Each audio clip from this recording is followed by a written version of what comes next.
ओम शांति। निराकार, नॉलेजफुल, सदा पावन, सृष्टि का बीज रूप, स्वर्ग का रचता, सुख का सागर, आनंद का सागर, परम आत्मा की मधुर शिक्षाएं आज 7 अप्रैल 2021 की साकार मुरली से। परमात्मा कहते, कोई भी मनुष्य को आत्मा की भी पहचान नहीं है। परमात्मा जब स्वयं धरा पर आते हैं तब खुद आकर आत्मा की और अपनी पहचान देते हैं। लोग कहते हैं महान आत्मा, जीव आत्मा। शरीर जब छूट जाता है तो कहते आत्मा निकल जाती है, शरीर मुर्दा हो गया। लेकिन संपूर्ण परिचय आत्मा और परमात्मा के बारे में नहीं है। तो वो परिचय क्या है? बाबा कहते आत्मा अविनाशी है, स्टार मिसल है, अति सूक्ष्म है, इन आँखों से नहीं देखा जाता।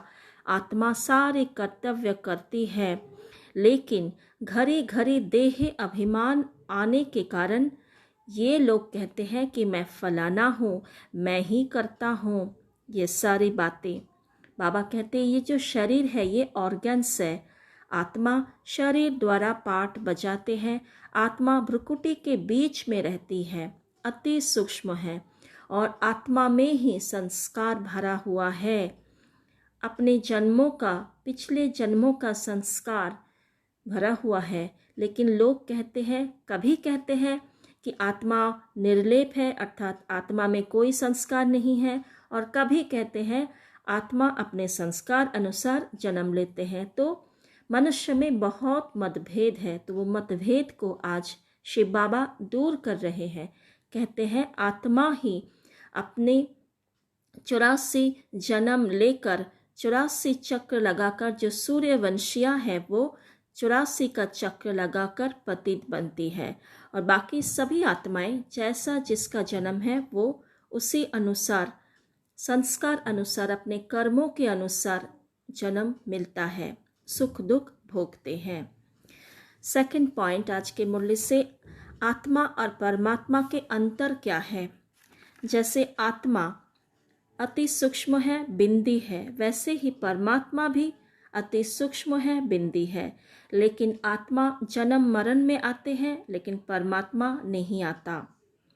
और परमात्मा कहते कि मुझे बुलाते भी तब है जब पतित बनते हैं, अर्थात आत्माएं पतित बनती है, लेकिन परमात्मा कभी भी पतित नहीं बनते हैं। इसीलिए जो लोग कहते हैं आत्मा सो परमात्मा, ये भी रॉन्ग है, क्योंकि आत्मा और परमात्मा दोनों अलग अलग है। तो आत्मा जैसे सत्व प्रधान से तमो प्रधान बनती है, लेकिन परमात्मा कभी तमो प्रधान नहीं बनती है, नहीं बनता है, क्योंकि आत्मा को पाठ बजाना होता है। तो पाठ बजाते बजाते आत्मा की शक्तियाँ, गुण खत्म हो जाती है, इसीलिए तमो प्रधान बनती है विकारों के कारण। लेकिन परमात्मा तो सदैव प्योर है, पवित्र है। पाठ बजाना एक ही बार कल्प में के अंत में संगम पर आकर उन्हें पाठ बजाना होता है, और उसके लिए उन्हें शरीर की जरूरत नहीं होती, अर्थात जन्म लेना नहीं पड़ता। वो शरीर में प्रवेश करते हैं, अवतरित होते हैं।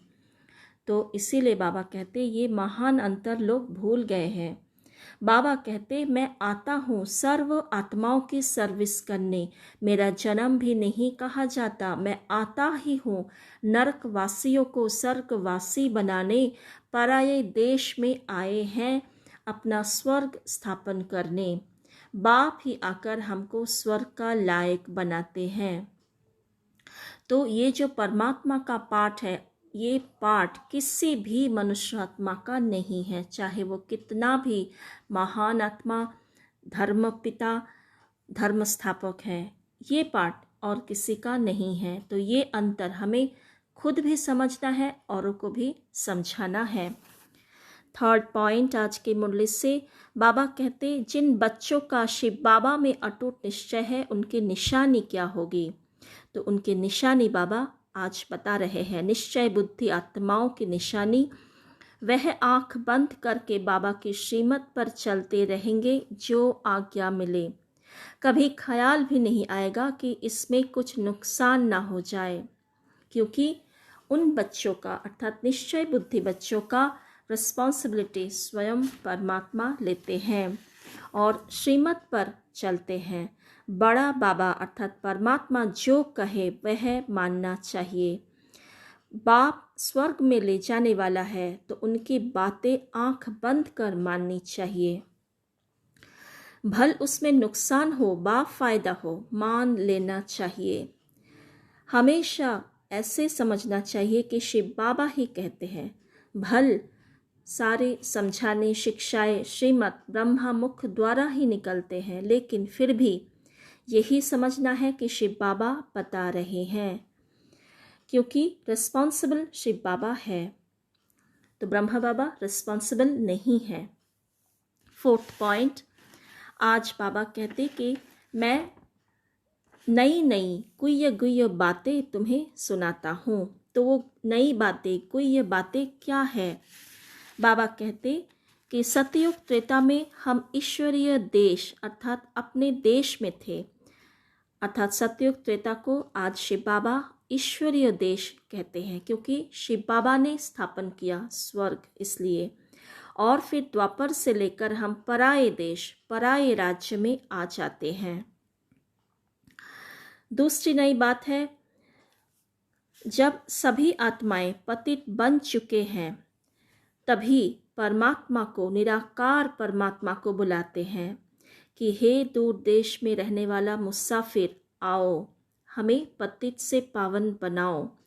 तो बाबा कहते ब्रह्मा सरस्वती को नहीं बुलाते, मैं भी आऊँगा तब जब रावण राज्य खत्म होना होगा।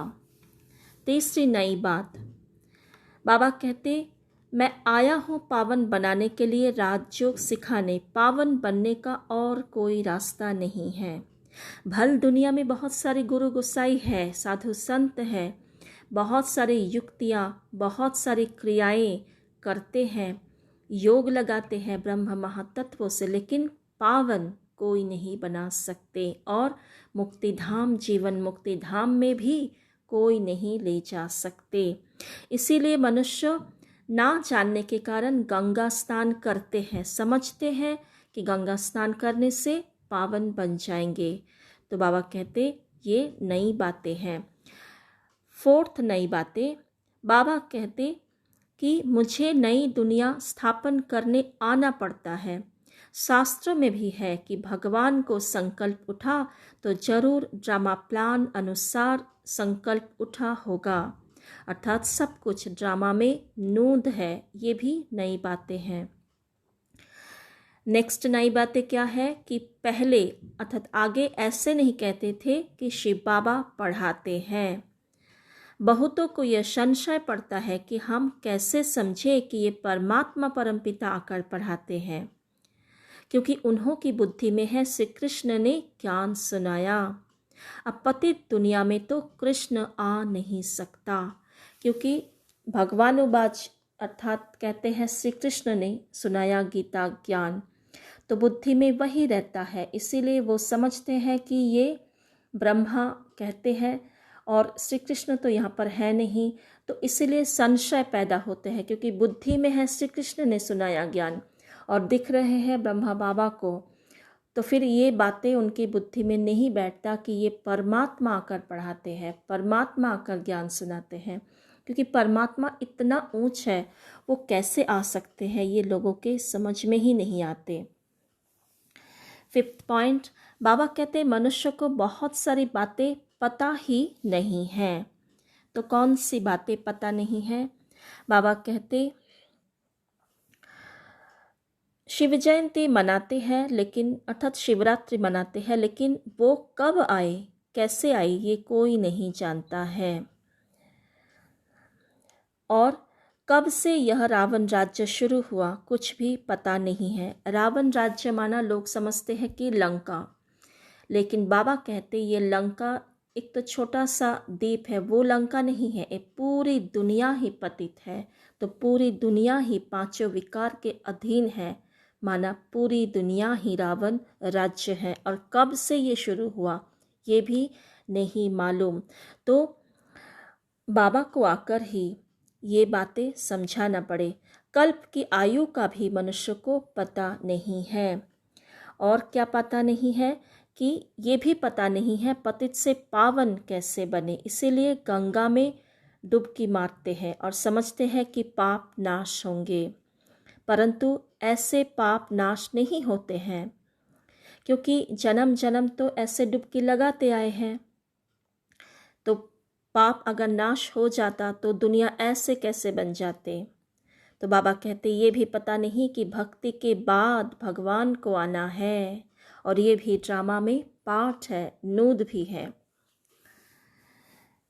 नेक्स्ट पॉइंट, 6th पॉइंट, बाबा कहते श्रीमत पर तुम्हें चलना है और याद भी करना है। तो क्या फ़ायदा है श्रीमत पर चलने से और याद करने से? अवस्था और ही पक्की हो जाएगी। अर्थात जो भी संशय अभी भी मन में है, क्यों क्या के प्रश्न उठते हैं, अपने जीवन को लेकर, भविष्य को लेकर सवाल उठते हैं, वो सारे सवाल धीरे धीरे समाप्त हो जाएगी अगर हम श्रीमत पर चले और बाबा को बहुत याद करें तो। दूसरी बात बाबा कहते हैं श्रीमत पर चल सर्विस करते हैं जो वही ऊंच पद पाएंगे। जो जितना श्रीमत पर सर्विस करते हैं उस अनुसार लव रहता है, अर्थात शिव बाबा का प्यार रहता है, दिल पर चढ़ रहते हैं, बहुत तीखे जाते रहते हैं, क्योंकि शिव बाबा के श्रीमत मानने से बाबा ने कल भी कहा था आशीर्वाद मिलता है। बाबा के दिल तख्त पर चढ़े हुए रहते हैं और जो दिल तख्त पर है वही विश्व राज्य तख्त नशीन बनते हैं। तो ये बातें हमें भूलना नहीं है। और बाबा कहते याद से विक्रम विनाश होंगे। जितना बाबा को याद करेंगे उतना बल जास्ती मिलेगी। बाबा आज सेवा की युक्तियाँ बता रहे हैं। बहुत सारे सेवा की बातें आज बाबा ने समझाया है कि औरों को हम कैसे समझा सकते हैं। तो पहली बात सेवा की युक्तियों में औरों को समझाना है कि परमात्मा है मनुष्य सृष्टि का बीज रूप नॉलेजफुल। दूसरी बात, पहली मुख्य बात आत्मा और परमात्मा का राज समझाना है। फिर समझाना है कि वह कल्प के संगम युग पर आते हैं पावन बनाने। तीसरी बात, पहले मनुष्य को यह समझाना है कि परमपिता परमात्मा निराकार दूर देश से आए हैं। चौथी बात, अच्छे बच्चे तो सर्विस पर रहते हैं, दिल पर चढ़ रहते हैं, मेहनत करते हैं, उनको सर्विस का बहुत शौक रहता है। बाबा कहते हैं सर्विस में ही फ़ायदा है, सर्विस में हड्डियाँ देनी है। आज की मुरली में धारणा की बातें, बाबा कहते तुम्हें कोई भी बात में संशय नहीं उठाना है, सबको सर्विस से सुख देना है, दुख नहीं देना है। तुम्हारा काम है सबको सुख धाम का मालिक बनाना। ज्ञान नहीं है तो फिर बहुत दुख देते हैं। निश्चय के बल से अपनी अवस्था को अचल अडोल बनाना है। जो श्रीमत मिलते हैं उसमें कल्याण समाया हुआ है, क्योंकि रिस्पॉन्सिबल बाप है, इसलिए फिक्र नहीं करना है। आज का वरदान, सहज योग को नेचर और नेचुरल बनाने वाले हर सब्जेक्ट में परफेक्ट भव। स्लोगन, सहन करना है तो खुशी से करो, मजबूरी से नहीं। आज के मुरली से 5 मुख्य बातें। ड्रामा, दूसरा परफेक्ट, तीसरा ईश्वरीय देश। आज बाबा ने कहा ईश्वरीय देश अर्थात सत्युगी दुनिया, तो सत्युगी दुनिया के बारे में चिंतन करेंगे। नई बातें 4th, 5th है देह अभिमान। देह अभिमान के बारे में स्वयं को चेक करें कि मुझ में अभी भी कौन सा देह अभिमान है, अर्थात विकार मुझ में कितना है, क्योंकि देह अभिमान आने से ही विकार आते हैं। तो विकार, सारा दिन भर मैं विकारों के वशीभूत होकर कौन सा बोलती हूँ, कौन सा कर्म करती हूँ, क्योंकि कर्म स्थूल है, दिखा जा सकता है। जो कर्म की चेकिंग कर सकते हैं वो फिर धीरे धीरे संकल्प को भी चेक कर सकते हैं, क्योंकि संकल्प सूक्ष्म है, पता नहीं चलता। अगर हम कर्म की चेकिंग करेंगे, कहाँ लोभ आया, कहाँ मोह आया, कहाँ गुस्सा आया, फिर उसकी कारण समझने की कोशिश करेंगे, तो फिर हम संकल्पों के ऊपर भी अटेंशन दे पाएंगे। ओम शांति। बाबा कहते कि मैं तुम बच्चों को स्वर्ग के मालिक, स्वर्ग का लायक बनाता हूँ, तो स्वयं को स्वमान दे। मैं निश्चय बुद्धि आत्मा, कल्प पहले वाली देव आत्मा हूँ, फिर से परमात्मा से स्वर्ग का वर्षा ले रही हूँ। स्वर्ग में जाने के लिए हम बच्चों को सारे देह भान मिटाकर निरंतर नेचुरल आत्म अभिमानी बनना है। निरंतर स्वयं को आत्मा समझना है। जितना हम आत्मा समझेंगे, 5 विकार की आक्रमण अटैक से हम बच जाएंगे। इस समय हम बच्चों को, हम आत्माओं को परमात्मा के साथ का, परमात्म संग का निरंतर अनुभव करना है। स्वयं को अकाल तख्त पर विराजमान देखे, फील करे, स्थूल देह जैसे कि है ही नहीं।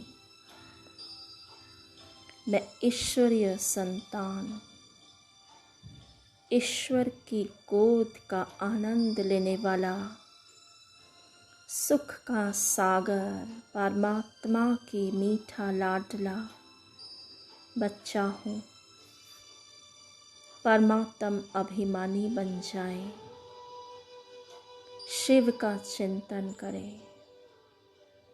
जो शिव मुझ आत्मा को निरंतर ज्ञान रत्नों से भरपूर कर रहे हैं।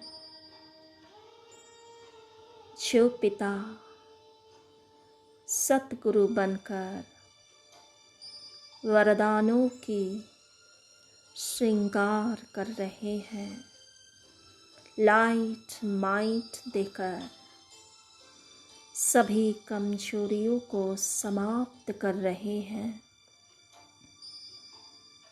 कल्प पहले वाला जन्म भाग्य की लायक बना रहे हैं। चले वही प्राण पिया श्री बाबा का संग करने सूक्ष्म लोक में। फील करे मैं फरिश्ता बन लाइट माइट की प्रकाश की काया में इस पुरानी नर्क को छोड़